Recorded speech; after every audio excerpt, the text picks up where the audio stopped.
my fellow Slivers across the multiverse. Welcome back to your one and only trustworthy Hive. Pioneer and Modern are without a doubt the premier non-rotating formats supported by Wizards of the Coast. Let's be honest here. Legacy and Vintage have long been shown their seats at the retirement home, even if they still print shit that breaks those formats from time to time.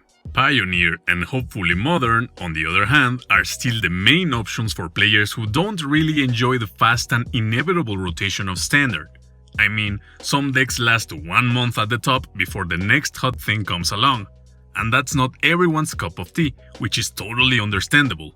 So, if you are a new player who wants to venture in non-rotating formats, this guide will help you make the most out of your money. We will first cover staples played both in Pioneer and Modern that cost $10 or less. Warning: there is a ton of lands coming your way, as you might have already expected. Without further ado, let us begin. Tormod's Crypt and Gravedigger's Cage are two of the most heavily played graveyard hate cards both in Pioneer and Modern. Pithing Needle and Damping Sphere have years of experience being absolute staples in sideboards everywhere. Pithing Needle deals with planeswalkers and combo pieces that require activation, whereas Damping Sphere houses big mana decks or decks that like to play a lot of spells each turn. Rest in Peace is just a classic enchantment that's been pissing on obnoxious graveyard strategies for years. Leyline of Sanctity is usually an amazing sideboard card against black decks that want to destroy your hand or red decks that want to destroy your face. Mystical Dispute has become an all-star for blue decks since it was printed in Throne of Eldraine, appearing a lot of times on both sideboards and main deck lists alike. Narset Parter of Veils is such a powerful card that it got restricted in Vintage. That's some impressive credentials right there. Fatal Push might just be the best black removal spell in the history of the game, and black, as you know, has had countless amazing removal spells throughout the years, so that's quite an outstanding achievement. Leyline of the Void is another classic enchantment that always steps up to the challenge whenever graveyard-based decks are dominating the metagame. Eidolon of the Great Rebel, Monastery Swiftspear, and Soulscar Mage are almost always the go-to creatures to start building any serious red aggro deck. Light Up the Stage has become, since its printing in Ravnica Allegiance, an absolute card advantage machine for the previously mentioned serious red aggro decks. Scavenging Ooze is just the best in the world at what it does. I am the best in the world at what I do. It's graveyard hate, it's a threat, it's flexible, you can't ask for a lot more in a single creature. Tireless Tracker is also the usual go-to creature for creature-based green midrange decks such as Golgari or Jonth.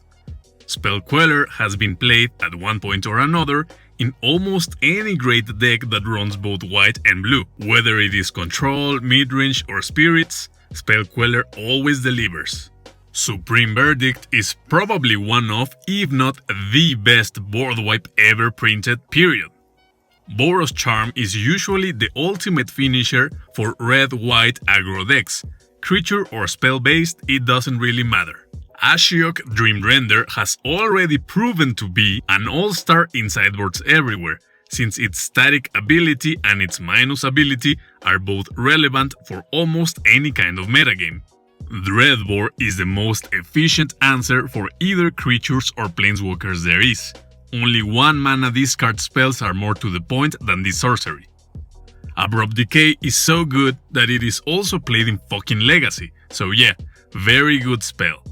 Kulagan's Command is another all-star spell that has also seen play in Legacy. It just offers incredible versatility in a single card. Field of Ruin is always amazing against decks that run mostly non-basic lands, and those types of decks tend to be very popular in these formats. Another colorless land that sees heavy play on both formats is Blast Zone. And why shouldn't it? It's a board wipe attached to a land. That's just as convenient as it gets. Hallowed Fountain from Ravnica Allegiance, Stomping Ground from Gatecrash or Ravnica Allegiance, Concealed Courtyard, Spiral of Canal, Blooming Marsh, Inspiring Vantage, and Botanical Sanctum are all staples for mana vases everywhere. And as we all know, the mana vase is the most important part of almost any Magic the Gathering collection, since it will make it easier for you to play a greater variety of decks and strategies. Some decks and archetypes might come and go, but the lands, man, those are forever. Honorable mentions for this guide could include Opt, Spell Pierce, Negate, Disdainful Stroke, Duress, Skullcrack, Llanowar Elves, and other cards that are as cheap as cards get. They almost always see play in one deck or another, and you should absolutely have a playset for all of them. And now, we will cover the absolute staples that are, well, $10 or more. We will start with the cards that go anywhere from a bit more than $10 and all the way up to $20. Watery Grave from Gatecrash or Guilds of Ravnica, the original Ravnica printing of Watery Grave. Any version of Godless Shrine falls within this range. We have a similar situation for any printing of Sacred Foundry. Temple Garden meets this criteria too, as you can see. And Overgrown Tomb is the last Shockland that has the same distinction. The Return to Ravnica or Guilds of Ravnica versions of Steam Vents, and Blood Crypt, as long as you choose the Return to Ravnica or Ravnica Allegiance printings, all fall in this price category. Outside the world of lands, Walking Ballista is an absolute must-play for basically any big mana or combo deck that has ever existed on both Modern and Pioneer. Assassin's Trophy has seen major play in any Golgari-based deck on both formats since the moment it was printed in Guilds of Ravnica. Now let's crank things up a notch and check the staples that will cost you anywhere between $21 and $30. The Dissension printing of Hallowed Fountain is the first Shockland that belongs to this category. Steam Vent from Guild Pact, the beautiful Blood Crypt from Dissension, and the Guild Pact version of Stomping Ground all belong to this price range as well. Teferi, Time Raveler, one of the most format warping, most hated, most powerful planeswalkers ever printed, is another card that you should be looking for if you enjoy control or mid-range decks that run white and blue. Teferi, Hero of Dominaria, once the most powerful and hated version of Teferi, still sees play in many blue-white base decks on both formats. Last but not least, the Theros version of Thoughtseize is a must-have card if you like playing black like at all, and if you prefer this artwork. And now, the moment you've been preparing your mental health and your wallets for. Let's get into the expensive shit. The Dissension printing of Breeding Pool is the most expensive of all Shocklands, so if you want this particular version of the card, now you know what you're getting into. The Gatecrash and Ravnica Allegiance versions of Breeding Pool belong to this price range as well. Jace, Bryn's Prodigy, is the version of Jace currently existing on both formats that is guaranteed to see some heavy play in either of them.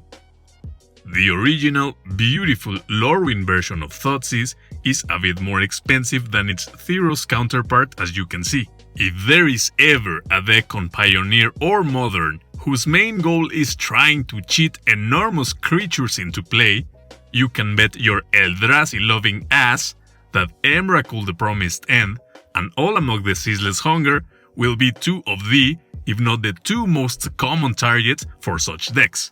And to wrap up this Staples Buyer's Guide, we have Uro, Titan of Nature's Wrath. This creature is so ridiculously good that it has seen major play in Standard, Pioneer, Modern, and it has also been doing its thing in Legacy, Vintage, and Commander. Very few other cards on this list have had similar history in competitive Magic. And there you go. Obviously, Modern is a much bigger format than Pioneer, so there are dozens of other cards that are absolute staples of the former that have not yet been printed and maybe never will be printed into the latter. If you would like to see a similar guide just for Modern or just for Pauper or even Commander, Let us know in the comments below. If you like this video and you would like to see more content like this, please subscribe if you haven't already, hit the notification bell so you never miss a new video, and share our content with other Slivers across the multiverse. That is the best way in which you can support the Hive. Do you think we forgot other cards that see major play in both formats? Leave a comment below. Take care, and we'll gather again on the next video.